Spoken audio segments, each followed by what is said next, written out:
Live ना। Good afternoon everybody. चलिए बेटा आज ये गुड आफ्टरनून बेटा, good afternoon, good afternoon, good afternoon. I hope you all are doing really well in your life and you are trying your best to speak. आइए फटाफट से जुड़ें।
आइए जी पुत्र, स्टार्ट करते हैं। चलिए, if you talk about our last topic that we did on Friday, yes. We were talking about, I think, about the imaginations, present imagination and the past imagination. So बेटा हमने एक बहुत ही लाजवाब टॉपिक किया था जो present imagination and past imagination को दिखाता है। याद है आप सभी को? जो प्रेजेंट इमेजिनेशन और पास्ट इमेजिनेशन को दिखाता है। परफेक्ट, बताइए आप मुझे एक बार। Very good. सो अब ध्यान से सुनिएगा, अब ध्यान से सुनिएगा कि आपको काम करना है प्रेजेंट इमेजिनेशन पे, काम करना है पास्ट इमेजिनेशन पे। तो आज के बाद आप हर वो शब्द बोल पाएंगे जो रिलेटेड है प्रेजेंट इमेजिनेशन से और पास्ट इमेजिनेशन से। ठीक है, वेरी गुड। अब ध्यान से सुनिए, आज का जो टॉपिक है वो भी बहुत प्यारा टॉपिक मैं उसे कहूंगा, बहुत गजब से आप उनको उन चीजों को समझना है। देन चलिए, so let's start our new topic today and this topic is so interesting and of course very important for your spoken purpose. आपने बोला सर कौन सा टॉपिक है? that is voice, that is voice. आपने बोला sir ये तो हम पढ़ते हैं। बेटा आपको चेंज नहीं पढ़ना है, आपने वॉइस स्पोकन वाला पढ़ना है, चेंज नहीं पढ़ना है। आपने वॉइस वो पढ़ना है that is related to spoken, that is related to spoken. अगर आपको वॉइस समझ आ गया, अगर आपको वॉइस समझ आ गया, ये कोई बड़ा टॉपिक नहीं है डियर जो आप देखते हैं, नहीं, आपको ये टॉपिक रिलेटेड करना है स्पोकन से। आज तक कोई भी बच्चा पैसिव वॉइस और जो एक्टिव वॉइस आप बचपन से सुनते आ रहे हैं, आप कभी उसको स्पोकन से रिलेट ही नहीं कर पाए। कैसे रिलेट होगा sir? After completing this topic you will be able to start a sentence from anywhere. आप सेंटेंस को कहीं से भी स्टार्ट कर पाओगे एक बार आपको अगर वॉइस समझ आ गया तो। ठीक है, एक बार आपको अगर, ठीक है, वॉइस समझ आ गया तो आप सेंटेंस को कहीं से भी स्टार्ट कर सकते हो, कहीं से भी। तो साथ साथ कॉपी रखिएगा, ध्यान से सुनिएगा। First of all sir, what do you mean by voice? What do you mean by voice? बेटा वॉइस का मतलब क्या है पहले उसको जान लेते हैं। एंड इसका मतलब जानने के लिए आपको इसके दो टाइप्स को समझना पड़ेगा, active voice and passive voice. One is active voice and second one is passive voice. One is active voice and second one is passive voice. एक सेकेंड रुकिए बेटा, वन इज एक्टिव। हाँ देश, क्या हुआ?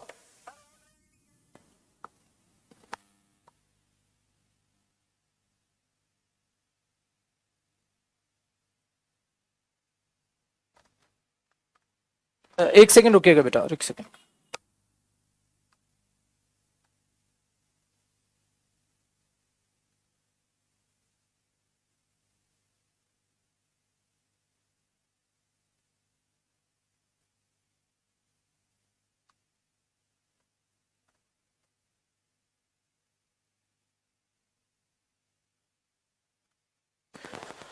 चलिए चलिए dear. So we were talking about active and passive voice. So there are two types of voice. One is active and one is passive voice. So what do you mean by active voice and what do you mean by passive voice? Look guys, when we speak any sentence, we start the sentence by using subject. We all know about it. When we start any sentence, we start the sentence by using the subject first. Then we use verb, helping verb, main verb, and then the explanation of verb, and then the other things. This is the normal structure of any sentence. बेटा हिंदी में सुनो, किसी भी sentence का एक normal structure होता है जब आप उसको सेंटेंस से को सब्जेक्ट से स्टार्ट करते हैं. सो याद रखिएगा, एक्टिव वॉइस का मतलब ही ये होता है dear, subject is active. Subject is active. And what do you mean by subject is active? That means focus on the subject. हाँ ये focus on the subject. Focus आपका किस पर है डियर? सब्जेक्ट पर है. तो ये मतलब होता है subject is active. And what do mean by passive voice? यहां पर मतलब होता है डियर ऑब्जेक्ट इज एक्टिव. अब मैं समझाता हूं. देखो एक इंसान है, हाँ उसने खरीदा है. एक इंसान है, उसने खरीदा है. तो ध्यान से सुनिएगा, मैं आपको ये समझाने की कोशिश करता हूं. ये हो गया. यहां पर सब्जेक्ट एक्टिव है, यहां पर ऑब्जेक्ट एक्टिव है. बेटा इसको पढ़ाने का मेरा स्टाइल बिल्कुल अलग है. स्टाइल का मतलब क्या है? When we talk about our competitive exams, that means my foundation batches for competitive exams, in those batches the method to teach voice is different. In spoken that is different. Spoken से relate करोगे तो बिल्कुल अलग है और उससे relate करोगे तो बिल्कुल अलग है. तो जिन बच्चों ने मेरे से फाउंडेशन बैच पढ़ा भी हुआ है और जो स्पोकन सीख रहे, बेटा इसको ध्यान से कॉपी कीजिएगा. ये नहीं कि हमारा तो वॉइस हो रखा है, वो अलग है और ये अलग है. तो ध्यान से इसको सीखते हुए चलेगा.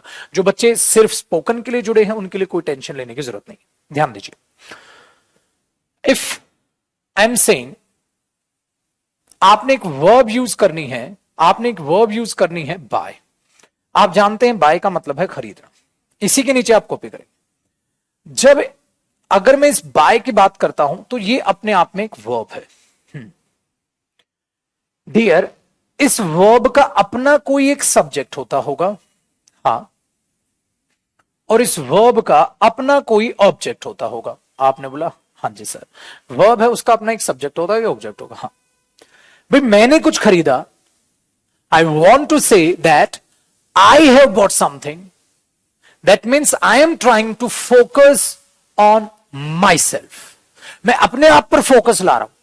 I did that work. I met him. I know him. I painted something. I washed my car.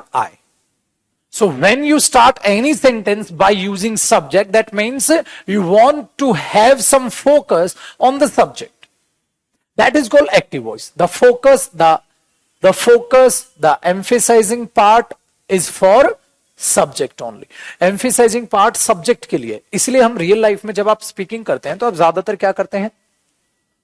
ज्यादातर आप किस पे करते हैं फोकस? सब्जेक्ट. तो सब्जेक्ट इज एक्टिव का मतलब हो गया डियर, ये जो सब्जेक्ट है ना आपका, इस पर फोकस. ठीक है. अब उल्टा सीखो. उल्टा कैसे? तो हम ज्यादातर क्या करते हैं? सब्जेक्ट से बातों को चालू करते हैं. ऑब्जेक्ट का मतलब क्या हुआ? सपोज करो आपको पापा ने बुलाया, हाँ बुक खरीद के लाया तू. अब देखो, बुक खरीद के लाया तू. अब पापा ने उस सेंटेंस को बुक से स्टार्ट कर दिया. And book is object for the verb bye. बेटा बाय के लिए जो बुक है वो अपने आप में क्या है बेटा? अपने आप में क्या है? ऑब्जेक्ट है. और पापा ने उस सेंटेंस को किससे स्टार्ट कर दिया बेटा? पापा ने उस सेंटेंस को किससे स्टार्ट कर दिया? ऑब्जेक्ट से. यार this is so complicated. That means you can start a sentence by using a subject और you can start a sentence by using an object if you want to have some focus on object.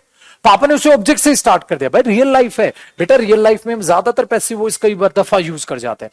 If you want to give some information then we use subject first. But अगर कोई object से बात चालू करना चाहे तो of course you can do, आप कर सकते हो, सही है. बट उस केस में आपका फॉर्मेट फिर पैसिव वॉइस फॉर्मेट लगेगा. इस केस में आपका फॉर्मेट एक्टिव वॉइस फॉर्मेट लगेगा. तो एक्टिव वॉइस में एक्टिव वॉइस फॉर्मेट होगा, पैसिव वॉइस में पैसिव वॉइस फॉर्मेट होगा। अब एक्टिव और पैसिव फॉर्मेट की मैं आपसे साथ बात करूंगा, अभी करूंगा, ठीक है। तो ये चीज याद रखिएगा। तो जब सब्जेक्ट पर फोकस होता है तो सेंटेंस सब्जेक्ट से चालू कर दो, मतलब ये काम किसने किया, इसने किया, तो ये इसका मालिक है। और जब उसकी एक्सप्लेनेशन यानी कि ऑब्जेक्ट पर फोकस होता है तो बेटा आप पैसिव वॉइस करते हो। तो आज के बाद आपने क्या सीखा, सर मैं किसी से भी आज के बाद सेंटेंस चालू कर सकता हूं। If I want to start any sentence by using subject, then I can start the sentence from a subject.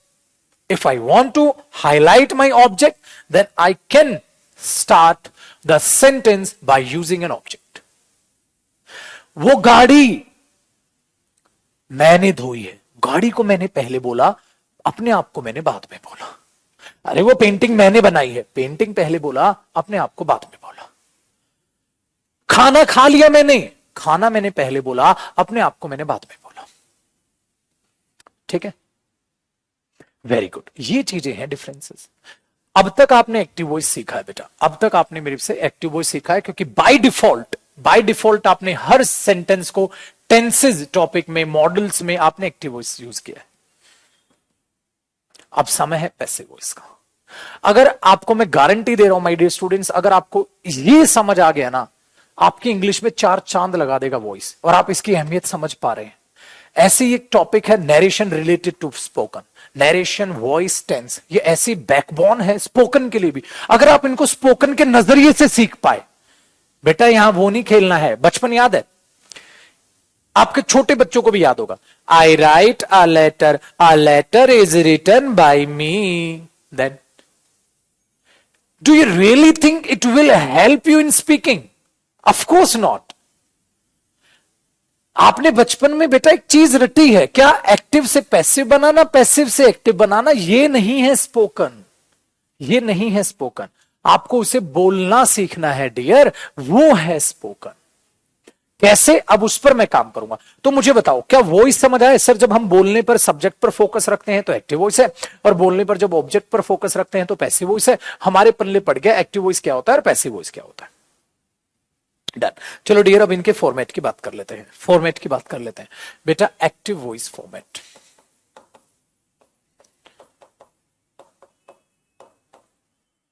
और बच्चे डायरेक्ट ही याद रखने आपने फॉर्मेट। आप सब्जेक्ट यूज करते हो, हाँ, प्लस में आप वर्ब यूज करते हो, हाँ, प्लस में आप ऑब्जेक्ट यूज करते हो, हाँ,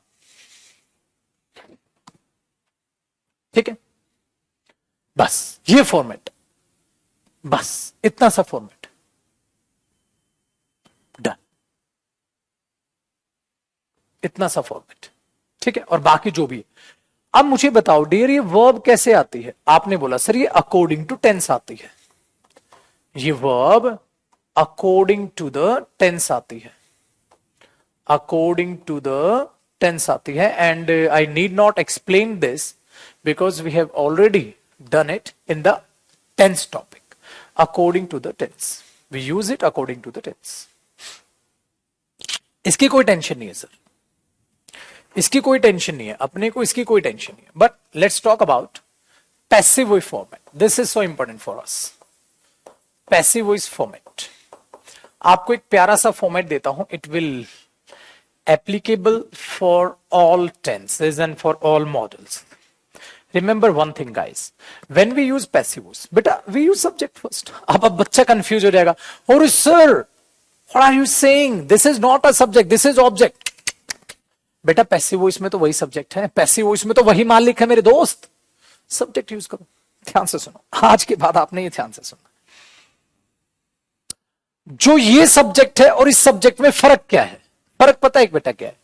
ये इस वर्ब, इस एक्शन को करने वाला है बेटा। ये जो वर्ब है, हाँ, ये क्या है? एक्शन है, हाँ। तो बेटा ये इस एक्शन को करने वाला है, ये इसका डूअर है बेटा। डूअर को करता बोलते हैं हिंदी में, ये इसका करता है, काम को करने वाला है। रोहित ने कमल को थप्पड़ मारा, तो रोहित ने मारा है ना, हाँ, तो एक्टिव वॉइस है, ठीक है। कमल को थप्पड़ मार दिया गया रोहित के द्वारा, तो थप्पड़ का तो रिसीवर है ये तो ये याद रखिएगा बेटा, जब ये सब्जेक्ट होता है तो ये उस वर्ब का डूअर नहीं होगा, ये तो रिसीवर हो जाएगा, ये तो रिसीवर हो जाएगा। बेटा मैंने गाड़ी को वॉश किया, तो मैंने किया है ना वॉश, हाँ तो मैं तो सब्जेक्ट हुआ। बट गाड़ी को मेरे द्वारा वॉश किया गया, तो गाड़ी तो रिसीवर हुई। ठीक है, ये याद रखना बेटा। तो डूअर और रिसीवर आपको पता होना चाहिए, डूअर और रिसीवर आपको पता होना चाहिए। तो दोनों ही सब्जेक्ट है बेटा, इसलिए मैंने आपको ये कहा था कि मेरे पुत्र जब भी आप ये चीज रटते हैं ना कि सब्जेक्ट डूअर होता है, ऐसा नहीं होता बेटा, सब्जेक्ट रिसीवर भी होता है। पैसिव वॉइस में तो सब्जेक्ट रिसीवर होता है। ठीक है, आज के बाद याद रखिए बेटा, आज के बाद रामबाण इलाज बना लेना, अपना एक इलाज बना लेना, इलाज बना लेना। मैं वैसे नहीं सिखाऊंगा वॉइस जैसे तुम सोच रहे हो, हमेशा बी की फॉर्म आएगी। पहले टेंस से रिलेटेड सिखाऊंगा पैसिव वॉइस, फिर मॉडल से रिलेटेड। ये टेंस से रिलेटेड है, आप इसके ऊपर हेडिंग डालिएगा, आप इसके ऊपर एक हेडिंग डाल लीजिएगा बेटा। अरे आजा, इसके ऊपर एक हेडिंग डाल लीजिएगा टेंस। मैं आपको एक्टिव वॉइस पैसिव वॉइस सिखा रहा हूं टेंस से related, active voice passive voice सिखा रहा हूं टेंस से रिलेटेड, फिर मॉडल से रिलेटेड सिखाऊंगा। पहले टेंस फिर मॉडल से रिलेटेड। बी की फॉर्म लगा लेना, हमेशा बी की फॉर्म, हमेशा बी की फॉर्म। अब ये जो बी की फॉर्म है ना, हाँ हमेशा ही सेम रहेगी, हमेशा ही बी की फॉर्म रहेगी। हाँ बट ये बी की फॉर्म कौन कौन सी होगी बेटा, ये टेंस के हिसाब से, ये टेंस के हिसाब से। और शॉर्ट में लिखना, इसको ऐसे लिखो बेटा, ऐसे लिखो, ऊपर लिखना, जैसे मैं कॉपी कर रहा हूं ऐसे लिखोगे, अकॉर्डिंग टू टेंस, टेंस के हिसाब से। कैसे देखो बेटा, अगर प्रेजेंट हुआ तो इज, एम, आर। ठीक है सर, प्रेजेंट हुआ तो इज, एम, आर हो जाएगी, हमेशा ही रहेगा। मतलब टेंस के हिसाब से चलेगी, मैं ये कह रहा हूं टेंस के हिसाब से चलेगी। जो टेंस बनाना यहीं से बना लो, बी की form according to tense, be की फॉर्म अकॉर्डिंग टू टेंस। कैसे काम करेगा अभी मैं वो काम भी कराऊंगा, आपको बताऊंगा भी। ठीक है, आपने बोला ठीक है सर। प्लस याद रखिएगा बेटा, आप हमेशा वर्ब की थर्ड फॉर्म लगाएंगे बेटा, ये फिक्स्ड है। प्लस में आप बाय लगाएंगे, हाँ, और प्लस में आप उस काम का डूअर लिख देंगे, मतलब ये जो एक्शन जिसने किया, ये जो एक्शन जिसने किया, हाँ उसका डूअर लिख देंगे। पेंट किसने किया, गाड़ी वॉश किसने की, ठीक है, गाड़ी वॉश किसने की, थप्पड़ किसने मारा, गिफ्ट किसने दिया, जो भी है। हाँ बेटा याद रखिएगा ये फिक्स्ड है, याद रखिएगा ये फिक्स्ड है। ये टेंस के हिसाब से या किसी के हिसाब से इसका कोई कुछ नहीं कर सकता, दिस इज फिक्स्ड। सर आप ये क्या सिखा रहे हो, मतलब बात पल्ले नहीं पड़ रही, क्या सिखाना चाह रहे हो? मैं ये सिखाना चाह रहा हूं बेटा, जब आप इंग्लिश बोले ना, आप डायरेक्ट पैसिव वॉइस यूज कर पाए, ऐसा बच्चा कर ही नहीं पाता। There are a lot of speakers that are not comfortable when they speak, they use passive voice directly, they are not able to do so. वो हमेशा अपने आप को मुसीबत में पाते हैं, हमेशा अपने आप को मुसीबत में पाते हैं कि सर मेरे से नहीं, डायरेक्ट पैसिव वॉइस यूज नहीं होता। वो बचपन का ना घटियापन दिमाग में है। If you give me active voice, I can change the active voice into the passive voice. I'm not able to use directly the passive voice sentence while speaking. बेटा उससे बाहर निकालूंगा आपको। तो आज के बाद आपने क्या करना है, आपने डायरेक्ट पहले सब्जेक्ट बोल देना है, और काम किसी और ने किया होगा तो आपको बी की फॉर्म बोल देनी है। अब आपको मास्टर प्लान अपना अप्लाई करना है इस सेक्शन में, not in this, because this is fixed, this section is fixed. So you have to work hard, you have to work hard with this structure, क्योंकि this is variable, it will be changed according to the tense, and this is the way I used passive voice, it will be changed according to the, देखो मैंने passive voice use किया। अब आपको ये सीखना, ये format है, ये फॉर्मेट है, आपको इस पे काम करना है, आपको इस पे काम करना है, आपको इस पे काम करना है, आपको इस पे काम करना है, आपको इस पे काम करना है, आपको इस पे काम करना है, यहां काम करना है। वो भाड़ में गया, वो फिक्स है, वो फिक्स है। और बोलती दफा भी आपको ये आधा आधा बोलना है। When you speak this sentence, you have to divide the sentence into two parts. First speak the first part, then wait for a while, then speak the second part. आपने बोला चलो ठीक है सर, कैसे कैसे देखो कैसे काम करेंगे। अब मैं इसी फॉर्मेट के दम पर आपको सारे सेंटेंस बना के दिखाता हूं, बस ये फॉर्मेट आपको समझना है। चलो ध्यान से सुनो बेटा, पलटू मैं आगे चलूं, चलो देखो, तुम्हारी गंदी आदत के बारे में बता दूं, कॉपी नहीं करना, मिटा रहा हूं मैं, आ जाओ बेटा। आई राइट अ लेटर, चलो बेटा पैसिव वॉइस बनाओ। सर मैं बनाऊंगा सर। हाँ क्या बनाए बेटा, sir a letter is written by me, a letter is written by me. हाँ सर ये एक्टिव वॉइस है, हाँ पैसिव वॉइस है। हाँ तो मैं क्या करूं बे, इससे इंग्लिश बोलना आएगा तेरे को? बकवास है क्या, इससे इंग्लिश बोलना आ जाएगा? मजा ले रहे हो यार, मजाक है क्या, बकवास है, इससे बोलना नहीं आएगा। हमें क्या करना है, इसको मिटा दो। आओ बेटा तुम्हें डायरेक्ट पैसिव वॉइस बनाना सिखाता हूं। मैं आपसे कुछ सेंटेंसेस बोलूंगा, आपको उनकी इंग्लिश बनानी है। मैं आपको कुछ सेंटेंसेस बोलूंगा, आपको उनकी इंग्लिश बनानी है। बनाओगे आप? आपने बोला ठीक है सर। चलो, मैं जाता हूं, आई गो। मैं खाता हूं, आई ईट। मैं एप्पल खाता हूं, आई ईट एन एप्पल। बना रहे हो ना? हाँ सर बना रहे हैं, बिल्कुल आसान है यार। मैं एप्पल खाता हूं, आई ईट एन एप्पल। ठीक है, वेरी गुड। मैं बुक पढ़ता हूं, I read a book. Very good. मैं न्यूज़पेपर पढ़ता हूं, I read the newspaper. Very good. मैं मूवीज देखता हूं, I watch movies. Very good, बना ले रहे हो, वेरी गुड। मैं खा रहा हूं, आई एम ईटिंग। मैं एप्पल खा रहा हूं, I am eating an apple. Very good. मैंने एक एप्पल खा लिया, I have eaten an apple. अरे वेरी गुड, कमाल कर दिया बेटा, वेरी गुड। सारे बना रहे हो? सारे बना रहे। बट सर आप तो हमसे एक्टिव वॉइस बनवा रहे हो, आप तो हमसे एक्टिव वॉइस बनवा रहे हो, इसलिए हम सारे बना ले रहे हैं। समझ पा रहे हो? सुनते रहना बेटा मुझे। सर आप तो हमसे एक्टिव वॉइस बनवा रहे हो, इसलिए हम सारे एक्टिव वॉइस बना ले रहे हैं। We are comfortable because these are active voices. But sir passive voice कैसे? अब आ जाओ बेटा, यही समय है आपको इस चीज को सुधारने का।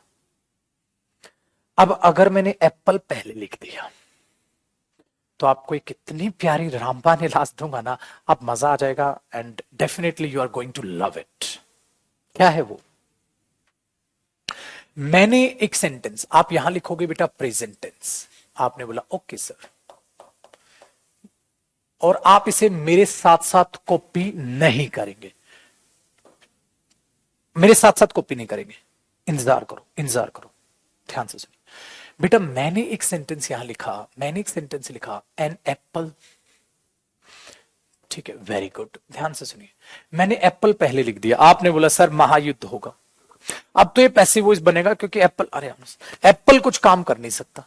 अब एप्पल से पहले एक प्यारी सी इंफॉर्मेशन, उसके बाद एप्पल की बात कहानी चालू करेंगे।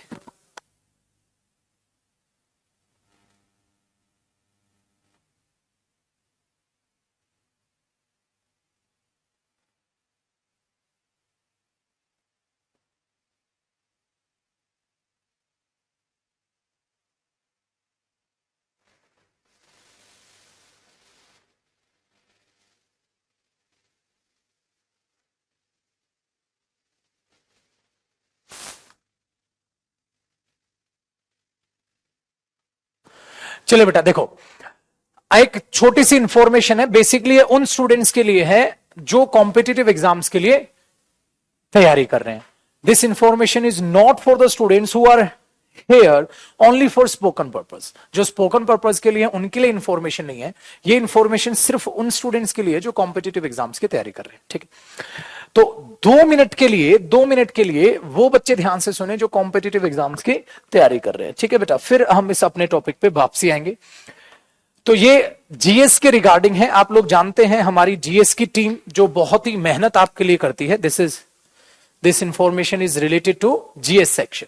ये जीएस सेक्शन के लिए इंफॉर्मेशन है बेटा। जीएस एक ऐसा, देखो पॉइंट ऑफ व्यू है। अगर मैं अपनी बात करता हूं बेटा, जब हम तैयारी किया करते थे, आज से 2011 की बात कर रहा हूं, तो तब जीएस में ऐसा होता था कि हम लोग जब एग्जाम देते थे तो हमारे 50 में से 5 नंबर होते थे और हमारा सिलेक्शन होता था।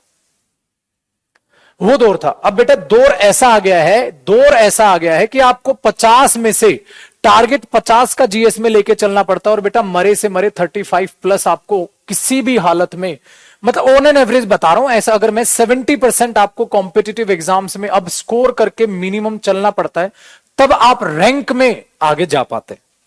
इसलिए है क्या, पहले जितनी मेहनत इंग्लिश के टीचर्स या मैथ्स के टीचर्स किया करते थे, अब उससे ज्यादा कई गुना मेहनत जीएस की टीम को करनी पड़ती है बच्चे का स्कोर 70% प्लस लेके जाने के लिए। ठीक है जी, आप टारगेट 100% का करते हो बेटा, तब जाके 70% प्लस आपके जीएस में आते हैं।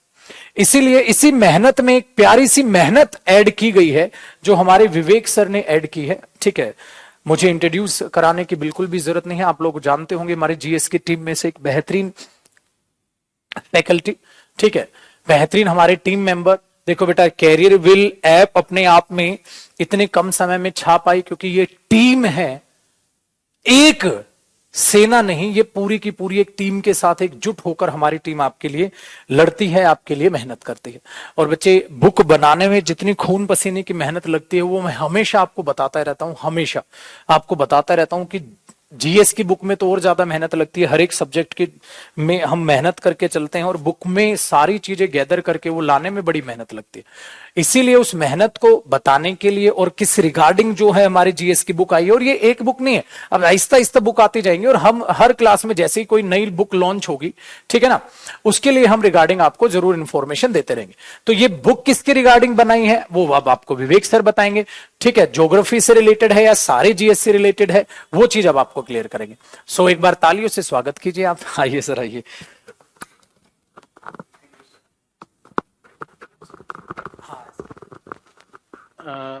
Thank you sir. नमस्कार भाई सभी लोगों को। सर ने बहुत अच्छे तरीके से बताया और सर एक अच्छे टीचर के साथ साथ सर एक अच्छे मोटिवेटर भी हैं। आपने देखा होगा बहुत सारी वीडियो हैं सर की, और मैं भी सर की वीडियो देखता हूँ। आपको ही नहीं मोटिवेट करते, हम लोगों को भी कुछ ना कुछ मोटिवेट करते ही रहते हैं। सर आप हेल्थ का ध्यान रखो या आगे क्या करना है, बुक पे कैसे काम करना है, तो बहुत अच्छा लगता है। हमेशा सर ने सपोर्ट किया है, जब से प्रूडेंस में थे तब से लेके अब तक। और बड़े प्यार से समझाना, करे सर वो 2 मिनट बात करनी थी और वो ऐसे नहीं, बहुत अच्छा लगता है। मतलब एक होता ना कि एक जैसे एक बड़े भाई वाली जो रेस्पेक्ट होती है कि हाँ सर ने समझाया, बहुत अच्छा लगता है मतलब। और फाइनली बुक पे आ जाते हैं। ये जो बुक है, यूपी के जितने भी एग्जाम्स होते हैं उन सभी के सभी एग्जाम्स को टारगेट करते हुए इसमें बहुत अच्छे तरीके से लिखा हुआ है मैंने। इसमें स्टैटिक जीके का भी पोर्शन मिलेगा आपको, यूपी जीके भी मिलेगी, कंप्लीट जीएस मिलेगा आपको, और साइंस के तीनों पार्ट मिलेंगे, यानी physics, chemistry, bio, with diagram, with map. बहुत अच्छे तरीके से सिंप्लीफाई किया गया चीजों को और रिलेट करके लिखा गया है। और साथ ही साथ इसमें जैसे आप देख रहे होगे 2021-22 तक जितने भी एग्जाम्स हुए हैं उन सभी के क्वेश्चंस को एज अ कॉन्सेप्चुअल इसमें डाला गया है, जिससे कि आप कंटेंट को पढ़ते जाओगे और पता भी नहीं लगेगा कि आपने कब एक क्वेश्चन को तैयार कर दिया। ये सारी चीजें जो तैयार हुई हैं, अब जैसे ये आप में से बहुत से लोग ऐसे होंगे जो एसएससी सीजीएल का एग्जाम दे रहे होंगे, उनके लिए भी बेनिफिशियल है। आप यूपी जीके छोड़ दीजिए और स्टैटिक वाला पोर्शन छोड़ दीजिए, आपको पूरा का पूरा फिर कंटेंट तैयार है। कोई भी अगर एनडीए का, एयरफोर्स का, किसी भी एग्जाम की तैयारी कर रहा है, कोई भी टेट की एग्जाम की तैयारी कर रहा है, पीईटी की तैयारी कर रहा है, उसके लिए काफी बेनिफिशियल है। Okay, is it not useful for SSC? बिल्कुल एसएससी के लिए यूजफुल है, मैं बता तो रहा हूं। अगर आप हिंदी मीडियम से हो तो आपके लिए बिल्कुल बेनिफिशियल है। इंग्लिश में 1 हफ्ते के अंदर आ जाएगी। इसका प्राइस जो वो 350 है। बाकी आप ऑनलाइन एक बार जाके चेक करोगे फ्लिपकार्ट पे, तो वहां पे आपको बहुत अच्छे से पता चल जाएगा। वहां पे आप जैसे ही सर्च करोगे UP triple SC notes by Rakesh Yadav sir, या राकेश यादव रीडर्स पब्लिकेशन के नाम से, या नोट्स बाई विवेक यादव के नाम से सर्च करोगे, आपको बुक दिख जाएगी। ओके, तो सर आप ऐसे ही मोटिवेट करते रहिए, हम और मेहनत करने की कोशिश करेंगे और स्टूडेंट भी करेंगे। Thank you so much sir. देखो बेटा, तो अल्टीमेट बात ये है, मैंने कहा ना तब भी, इसकी एक खासियत मैं बताता हूं जो बड़ी प्यारी मुझे बुक की लगी। वो खासियत ये है पुत्र जी, ये क्लास नोट्स में है, बुकिश लैंग्वेज नहीं। ठीक है, दूसरी बात, एरर के चांसेस बहुत कम हो जाते हैं बेटा, क्योंकि ये राइटिंग में लिखी गई क्लास नोट्स है। बहुत ही लाजवाब राइटिंग है सर की, बहुत गजब तरीके से इन्होंने मेहनत की है। तो हमारे जो एरर्स है ना, उनके चांसेस खत्म हो जाते हैं। डायग्राम भी हाथ से बनाए गए हैं, आप लोग पढ़ते हैं ज्योग्राफी, आपको पता है डायग्राम भी सर, और वो भी डिजिटल बोर्ड पे इतनी बेहतरीन ड्राइंग कर लेते हैं। तो वो चीज यही है। तो डायग्रामेटिक वे में जब कोई चीज जाती है ना, तो मेरे दिमाग में बड़ी अच्छी लगती है यार, मुझे इसलिए पढ़ना बहुत अच्छा है। और जीएस में तो इंटरेस्ट यार आज के टाइम में आपको वैसे भी रखना पड़ेगा बेटा, नॉर्मल तरीके से। अगर आप में लाइफ में ना, मैं ये कहता हूं कहीं भी गए और किसी से भी बहस हो रही है, तो बहस किस मुद्दे पे होगी? इंग्लिश पे तो होगी नहीं, मैथ्स पे तो होगी नहीं, रीजनिंग पे तो होगी नहीं, वो करंट अफेयर से रिलेटेड बातें होंगी, वो जीएस पर बहस होगी। ठीक है, आप कहीं भी कोई भी इंटरव्यू फेस कर रहे हैं, वो जीएस पर बहस होगी। ये सिंपली फैक्ट है। तो जीएस को बोझ मानकर मत चलिएगा, जो जो बच्चे चल रहे हो बाद में पछताते हैं। बेटा इस पूरी दुनिया का सबसे डिफिकल्ट एग्जाम है यूपीएससी, और उसमें जीएस ही है। तो फैक्टफुल बातें हैं, तो इसलिए याद रखिएगा, बहुत बेहतरीन बुक है, ठीक है, बहुत प्यारी सी राइटिंग के साथ है, प्लस इसमें हमने गैप रखा है बीच बीच में पेजेस का, जिसमें आप एक्स्ट्रा अगर कुछ भी नोट करना चाहे तो आप वो नोट कर सकते हैं, क्योंकि आपके दिमाग में भी कोई पॉइंट आ रहा होता है, कोई ना कोई वहां चीजें चल रही होती है, तो आप उसको कॉपी करेंगे। दूसरा, लिखती दफा अगर कहीं भी कोई भी गलती हुई तो आप एक और प्यारा सा काम करेंगे, आप इंस्टाग्राम पे, ठीक है, आप विवेक सर से ढूंढ लोगे, आपको ऑटोमेटिकली इंस्टाग्राम पे सर की आईडी मिल जाएगी, आप वहां पर उसका फोटो खींच के भेज दें कि सर इसमें शायद ये लिखने में यहां पर ये चीज है, तो वहीं पर फिर अगले एडिशन में वो चीज करेक्शन फिर आ जाएगी। तो ये चीज भी आप प्लीज ध्यान रखिएगा। और बेटा लास्ट में यही कहूंगा, जो बुक लगती है ना, वो खून पसीना लगता है, और वो खून पसीने की कद्र तब होती है जब बच्चा मेहनत करके चीजों को पढ़ता है। तो बेटा बुक लेकर साज सजावट में नहीं रखनी है, ठीक है, पहली बात। दूसरी बेटा, एक और चीज मैं क्लियर कर दूं, कई बार बच्चों के दिमाग में, आप तो खैर आते नहीं है तुम्हारे दिमाग में, बट कई 10% बच्चे ऐसे होते हैं जिनके दिमाग में नेगेटिव बात बहुत अच्छे से आ जाती है कि सर बुक की ब्रांडिंग कर रहे हैं, एडवर्टाइजिंग कर रहे हैं, किताब बेचेंगे, पैसा कमाएंगे। बेटा एक बात आपको मैं क्लियर करके बता दूं, भगवान की दया से बैचों में हजारों एडमिशन होते हैं, अच्छा खासी कमाई है, कोई दिक्कत नहीं। बेटा एक किताब से तुम्हें, मैंने एक बार और गुस्से में किसी बैच में बताया था, अगर ये किताब 350 की है, ये भी मान लो ये 350 का प्रॉफिट है, जीरो कॉस्टिंग है, सब कर लो। एक बुक से अगर हम 350 भी कमाएंगे और हमने हजारों 50-60 हजार किताब भी बेच दी, बेटा तब भी 30-35 लाख ही आया, क्या नहीं, कुछ भी नहीं। तो इसीलिए मैं तुम्हें दिमाग से फितूर निकाल दूं, जब भी कोई टीचर, मैं हमारी नहीं टीम, जब भी कोई XY टीचर, XYZ टीचर कभी भी किताब लिखता है, तो बेटा प्रॉफिट अर्निंग कभी भी मोटिव नहीं होता। तो इस गंदी सोच को हर बच्चा अपने दिमाग से निकाल दे। मैं सिर्फ ये नहीं कह रहा, हर टीचर की रिस्पेक्ट करो बेटा जिसने भी अच्छी किताब लिखी है, हर टीचर की रिस्पेक्ट किया करो। मैं हमेशा ये बोलता हूं, मैं 2 चीजें आपको हमेशा बोलता हूं, जो भी आपके लिए फ्री में क्लास दे रहा हूं, रिस्पेक्ट, किसी के पास फालतू समय नहीं है। और दूसरे, मेरे बच्चे जो भी किताब लिखता है, मैं हर टीचर के लिए कहता हूं, वो कभी भी उसका प्रॉफिट जनरेशन का या प्रॉफिट जनरेट करने का कोई भी इरादा नहीं होता। इसलिए बेटा आप जब किताबों की रिस्पेक्ट करोगे ना, तो किताब लिखने का टीचर का मन करेगा, किताब लिखने का टीचर का मन करेगा। तो इसीलिए मैं कह रहा हूं, जेन्युइन अपने रिव्यूज किताब के लिए जरूर देना। इसलिए मैंने सर को भी बोला कि आओ, ठीक है, और जो है बच्चों को इन्फॉर्मेशन देते हैं, वो हमारा फर्ज बनता है कि मार्केट में किताब है, मेहनत आपने की है, और बच्चे के पास इन्फॉर्मेशन ना पहुंच पाए। तो बेटा इसीलिए मैं कई बार देखता हूं कि कई बार पोस्टर शेयर करते हैं ना टीचर, बच्चा लिख देता है, अरे प्रॉफिट होगा किताब से। अरे पगले, जिस दिन भगवान ना करे ऐसा हो, टीचर ने किताब लिखनी बंद कर दी ना, उस दिन बेटा सोच पढ़ेगा कहां से तुम। तो इसलिए कदर। बट भारत है यार, कई चीज नेगेटिव है, यहाँ किताबें फुटपाथ पे और जूते शोरूम में बिकते हैं, तो वो चीज हमें कहीं ना कहीं चेंज करनी पड़ेगी, और वो चेंज तभी होगी। अब एलन मस्क की बात करूं या कितने भी ऐसे रिचेस्ट पर्संस की बात करूं मैं, जैसे बिल गेट्स के बारे में कहा जाता है सर कि वो बंदा एक साल में 70 से 80 किताबें पढ़ता है, 70 से 80 किताबें अपने कॉम्पिटिटर्स ने जो भी लिखी हैं, और उन्हें थैंक यू नोट भेजता है, थैंक यू आपने किताब लिखी, मुझे इससे इतना मोटिवेशन मिला, मैं आगे पढ़ रहा हूं। जो बच्चे नॉवेल्स पढ़ते होंगे, जो मोटिवेशनल बुक्स पढ़ते होंगे, जो पोएम्स पढ़ते होंगे, आपके लिए भी बात कर रहा हूं बेटा, आपका कितना दिल करता होगा यार, राइटर ने इतनी अच्छी बात लिखी है, मैं उसको क्यों ना थैंक यू कर दूं। आप थैंक यू भेजते हो तो राइटर लिखेगा, और वो और लिखेगा, वो और लिखेगा, वो और लिखेगा। हैरी पॉटर के आपने कितने पार्ट्स देख लिए मूवीज के, पहली मूवी को प्यार मिला तभी तो दूसरा एडिशन लिखा होगा ना, वरना वो लेडी दूसरा एडिशन क्यों लिखती। इसलिए बेटा कदर करें मेहनत की, और किताब को जाके लीजिए, पढ़िए, क्योंकि पीडीएफ करे हर कोई, पीडीएफ पढ़े ना कोई। बेटा पीडीएफ का सांग छोड़ देना, ऐसा नहीं है कि बुक किताब पीडीएफ में नहीं मिलेगी, पीडीएफ में मिल जाएगी, बट पीडीएफ में आप लिख नहीं पाओगे यार। ये फोन से जितनी दूरी बना लोगे, किताबों से जितना प्यार करोगे उतना बढ़िया है। तो ये खाली इसके लिए नहीं कह रहा, जीएस के लिए मैं हर एक कह रहा हूं। और जीएस तो बेटा ऐसे थ्योरेटिकल प्लस प्रैक्टिकल कॉम्बिनेशन है जो पीडीएफ से पॉसिबल ही नहीं है। रीजनिंग कर सकते हो पीडीएफ से यार, आप मैथ्स कर लोगे यार पीडीएफ से, क्वेश्चन ही तो देखना है बेटा, थ्योरेटिकल पार्ट इसी से होगा, ठीक है ना। तो आई होप आपको मेरी बातें समझ में आई हो और चीजें दिमाग में बैठी हो, ठीक है। चलिए, thank you so much my dear students for your precious time. फिर मुलाकात करते हैं। Thank you so much sir ji, thank you sir. ठीक है, तो ये आपको फ्लिपकार्ट पे भी अवेलेबल मिल जाएगी बेटा, हर जगह मिल जाएगी। और इंग्लिश मीडियम बेटा, इंग्लिश मीडियम भी बता दो, इंग्लिश मीडियम भी करीबन ठीक है। तो इंग्लिश मीडियम भी आपके पास एक हफ्ते के बाद 100% आपके पास इंग्लिश मीडियम भी इसका वर्जन आ जाएगा, ठीक है जी। हाँ 4 तक है, फिर करते हैं इसको, वो शॉर्ट वाला जो आप।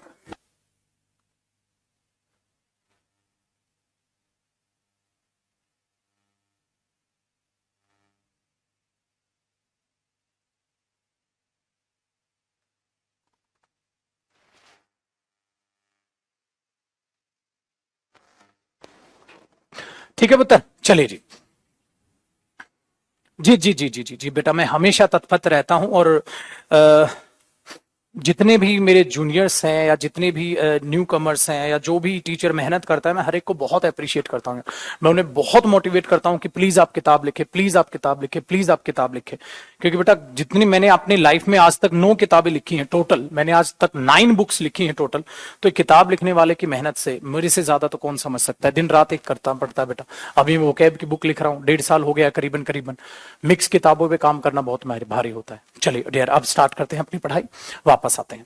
देखिए बेटा, मैंने आपको क्या कहा था, मैंने आपको क्या कहा था, एन एप्पल, एक एप्पल है। हाँ, अगर बेटा एन एप्पल में लिख रहा हूं तो ध्यान से सुनिएगा, एन एप्पल अगर मैं लिख रहा हूं, एन एप्पल में अगर लिख रहा हूं तो मैं इसको पैसिव वॉइस फॉर्मेट देखूंगा।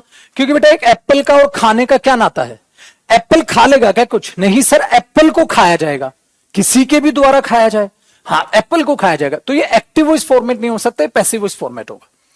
So if I want to start a sentence by using a subject that cannot do anything, समझ आई आपको बात?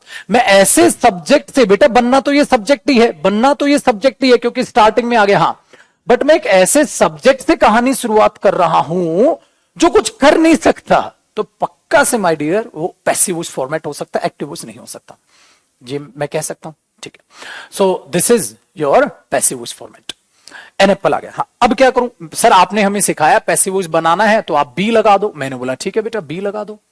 बेटा थोड़ा गैप रखिएगा, आप कॉपी कर लो साथ साथ, बट थोड़ा ना गैप रखिएगा। आप ऐसे बी लिखिएगा, हाँ, और फिर आप लिखिएगा इटन। मैंने यही तो सिखाया आपको। हाँ, और फिर आप लिख लीजिएगा बाय मी। ठीक है, आप ये लिख देंगे डियर। ठीक है, आइए, यही तो सिखाया सर आपने। आपने कहा सब्जेक्ट लिख दो, आपने कहा बी लिख दो, आपने कहा थर्ड फॉर्म लिख दो, बाई लिख दो, डूअर लिख दो। सर मैंने फॉर्मेट अप्लाई कर दिया, an apple be eaten by me. मैंने फॉर्मेट अप्लाई कर दिया, मैंने कर दिया format apply, an apple be eaten by, खत्म। बट ये तो सर को टेंस ही नहीं बना, ये तो सर को टेंस ही नहीं बना। An apple be eaten by me, an apple be eaten by me. तो क्या करें? अब आ जाओ बेटा, अब इसको पकड़ लो, अब इसको पकड़ लो, ये चीज।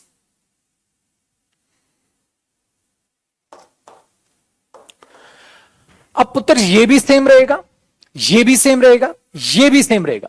आपको बस इसमें चेंज करना है according to tense. That means आपको बी की फॉर्म ही यूज करके टेंस बनाना है। चलो मुझे प्रेजेंट इंडेफिनिट टेंस का फॉर्मेट बताओ। सर सब्जेक्ट प्लस में वर्ब की फर्स्ट फॉर्म।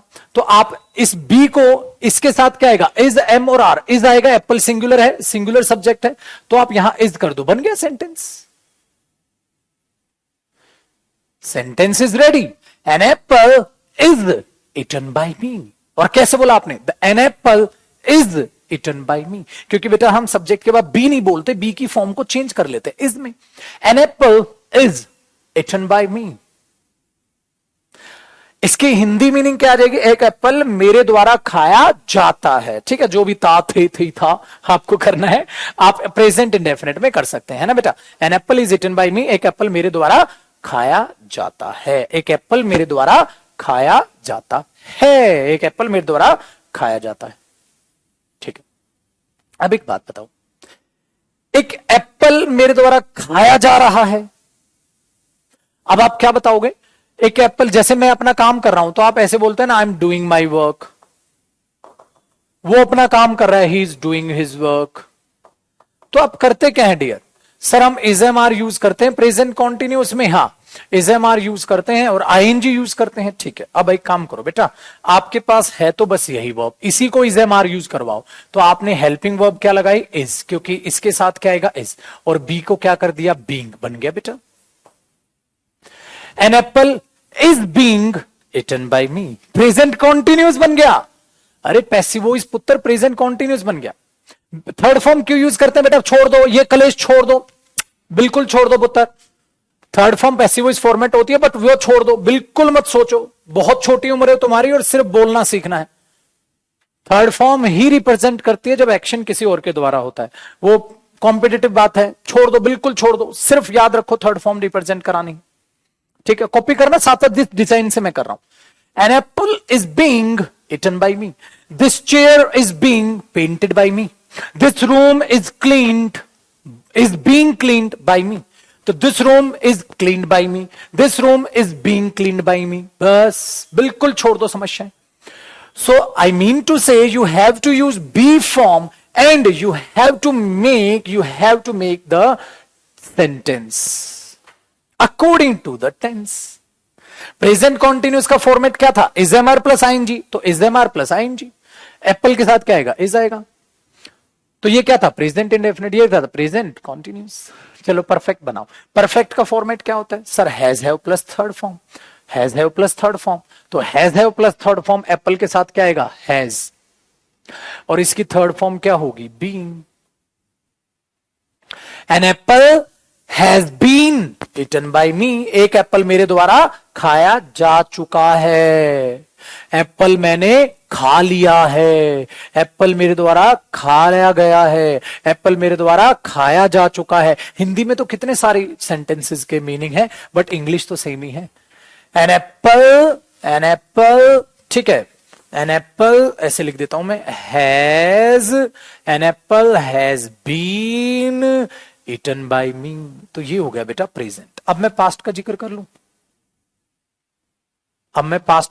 लूं, चलो बेटा एक बात बताओ, एन एप्पल बी का पास्ट क्या होगा? An apple was eaten by me, an apple was being eaten by me, an apple had been eaten by me. That's it.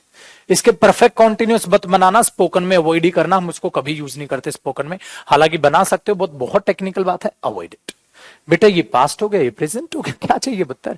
Present and past tense दो ही बनते हैं वो इसमें, और दोनों ही मैंने ऐसे सिखा दिया आपको, ऐसे सिखा दिया आपको कि आज के बाद आपको कभी दिक्कत नहीं पड़ेगी। इन्हीं पर प्रैक्टिस करोगे आप, और देखना मेरे बच्चे कैसे आपको कराऊंगा। ठीक है, चलो अब मैं ये बोलूं, हमें जयदीप सर पढ़ा रहे हैं, मतलब हम जयदीप सर के द्वारा पढ़ाए जा रहे हैं, तो आप क्या बोलोगे? वी के साथ क्या आएगा? Are. We are being taught by Jaydeep sir. इसीलिए बोलते थे आप, a letter is written by me. But I am to say कि फ्यूचर कैसे बनेगा बेटा, वो बात की बात है। फ्यूचर तो मॉडल में बनेगा, विल शैल के आएंगे वो बाद में, फ्यूचर को मैं मॉडल में ही सिखाऊंगा। तो फ्यूचर तो कल बात करेंगे, बट पहले प्रेजेंट में ही आप माहिर हो जाओ, पहले प्रेजेंट के सेंटेंसेस में माहिर हो जाओ, मैं बनवाऊंगा तुमसे। पहले प्रेजेंट के सेंटेंसेस में माहिर हो जाओ, मैं बनवाऊंगा तुमसे। पहले प्रेजेंट के सेंटेंसेस में माहिर हो जाओ, पहले प्रेजेंट में माहिर हो। तो we are being taught by Jaydeep sir. Jaydeep sir is teaching us, ये होता है ना, अरे नॉर्मल तो आता है सर, हमें एक्टिव पैसिव नहीं खेलना, हमें डायरेक्ट पैसिव बनाना सीखना है। और डायरेक्ट कैसे सीखना है? That is related to spoken. You need not know about the reasons, about the concepts, about the grammatical terms, don't care about these grammatical terms. सीधा यूज करो पुत्र, आप सीधा डायरेक्टली यूज करो। So an apple be eaten by, be नहीं बोलोगे, सो B को ही use करके टेंस बनाओ। ये फिक्स है बेटा, मैंने कहा था ना ये फिक्स्ड है। हाँ, आगे का सब्जेक्ट जो भी यूज करोगे वो फिक्स्ड है। हाँ, तो बस यही तो वेरिएबल पार्ट है, आपको इसी पर मेहनत करनी है, आपको इसी पर मेहनत करनी है। अब मैं आपसे बुलवाऊंगा, लिखने की जरूरत नहीं है, बुलवाऊं, इस फॉर्मेट को उतारो दिमाग में, फॉर्मेट को दिमाग में उतारो। ठीक है, जैसे ये चेयर मेरे द्वारा क्लीन की जाती है, प्रेजेंट इंडेफिनिट है। टेंस तो आपको भाई दामन नहीं छोड़ना, टेंस का तो दामन छोड़ना ही नहीं। ये चेयर मेरे द्वारा पेंट की जाती है, ये चेयर मेरे द्वारा पेंट की जाती है, तो आप क्या बोलोगे? दिस चेयर की जाती है, मेरे द्वारा पेंट की जाती है, प्रेजेंट है। This chair is painted by me, मेरे द्वारा पेंट की जा रही है। This chair is be painted by me, this chair has been painted by me. ऐसे ही बोलते द्वारा आप बोलने टाइप देखोगे। ठीक है, this chair was painted by me, was being painted by me, had been painted by me. कितना आसान हो गया पैसिव वॉइस। कितना आसान हो गया। आप खामखा क्या करते थे, आप स्पोकन में इसे यूज ही नहीं किए जाते। आज के बाद क्या बोलोगे, अरे ये चेयर पेंट किसने की है, अरे मैंने की है, ये नहीं बोलोगे आप। क्या बोलोगे, अरे ये चेयर मैंने पेंट की है, this chair has been painted by me. Perfect बोलना है परफेक्ट बोलो, कॉन्टिन्यूस बोलना है कॉन्टिन्यूस बोलो, इंडेफिनिट बोलना है इंडेफिनिट बोलो। सो डियर फॉर्मेट क्या बना, ये बना इंडेफिनिट फॉर्मेट, ये बना कॉन्टिन्यूस फॉर्मेट, ये बना परफेक्ट फॉर्मेट, ये बना इंडेफिनिट फॉर्मेट, ये बना कॉन्टिन्यूस फॉर्मेट, ये बना पास्ट में परफेक्ट फॉर्मेट। बस डियर याद रखो ना आप, ठीक है। क्रिकेट मेरे द्वारा खेला जाता है, तो आप cricket is played by me, cricket is being played by me, cricket has been played by me. तो इसीलिए मैंने ऐसे देखा है ये चीज है। अब आपको इसी में थोड़े से नखरे सीखने हैं कि क्या क्या आप आगे चीज बना सकते हैं। बताओ, एक बात बताओ, डिनर मेरी मम्मी के द्वारा, ठीक है, ये डिश मेरी मम्मी के द्वारा पकाई जाती है या कुक की जाती है, तो आप क्या बोलोगे, this dish is cooked bye my mother, this dish is cooked bye my mother. ये चीज आपको देखनी है, ठीक है। कुछ खरीदा है मेरे दोस्त ने, कुछ खरीदा है मेरे दोस्त ने, कुछ something has been bought by my friend, कुछ खरीदा है मेरे दोस्त ने, something has been bought by my friend. चलो, पैसिव वॉइस पढ़ाया गया है जयदीप सर के द्वारा हमें, ठीक है। अब ये बोलोगे आप, तो क्या बोलोगे, passive voice has been taught by Jaydeep sir, ठीक है। चलो, कपड़े धोए जा रहे हैं, कपड़े धोए जा रहे हैं मेरी मम्मा के द्वारा, तो clothes are being washed by my mother. गाड़ी धो रहा है वो, the car is being washed by him. कुछ भी लिखो बेटा, the food is being cooked by her. कुछ भी लिखो बेटा, कुछ भी लिखो, कुछ भी बनाओ, और उनका मीनिंग तुम्हें पता है वैसे निकालो जैसे टेंस का निकालते हो। तो पुत्र याद रखना, वॉइस टेंस का ही एक हिस्सा है, बस बोलने का नजरिया अलग है। फोकस किस पे है, ये जो ऑब्जेक्ट बना है, ये सब्जेक्ट होता है, बट ये क्या था, रियल में ऑब्जेक्ट था। नाउ आपने उस पर क्या बना दिया, सब्जेक्ट, ताकि उस पर क्या हो जाए, फोकस, ठीक है। अब आप क्या करोगे, अब आप सेंटेंस बनाने की कोशिश करोगे, ठीक है। चलो, ये रूम मेरे द्वारा क्लीन किया गया है या कर लिया गया है। परफेक्ट बनाओ, बताओ, ये रूम मेरे द्वारा क्लीन किया गया है, बनाइए, ये रूम मेरे द्वारा क्लीन किया गया है। नाउ इट्स योर टर्न, ये रूम मेरे द्वारा क्लीन किया गया है। वेरी गुड, किया गया है। अब एक पागल बना रहा है, दिस रूम इज क्लीन, अरे किया गया है, परफेक्ट है, परफेक्ट है। मूर्खानंद कहां ध्यान है तेरा, this room has been cleaned by me, this room has been cleaned by me. ये रूम मेरे द्वारा क्लीन किया गया है, ठीक है, ये चीज है।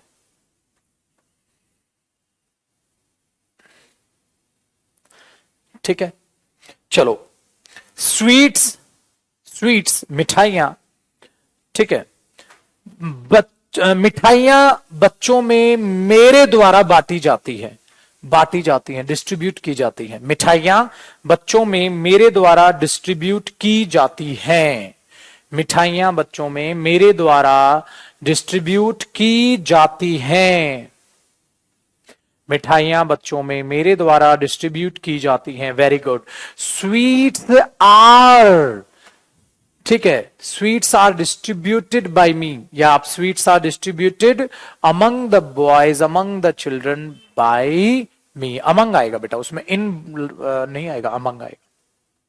Sweets are distributed by me किसमें, अमंग द बॉयज। आप पहले लिख दो, among the boys sweets are distributed by me, आप ऐसे लिख सकते हो, बिल्कुल पुत्र,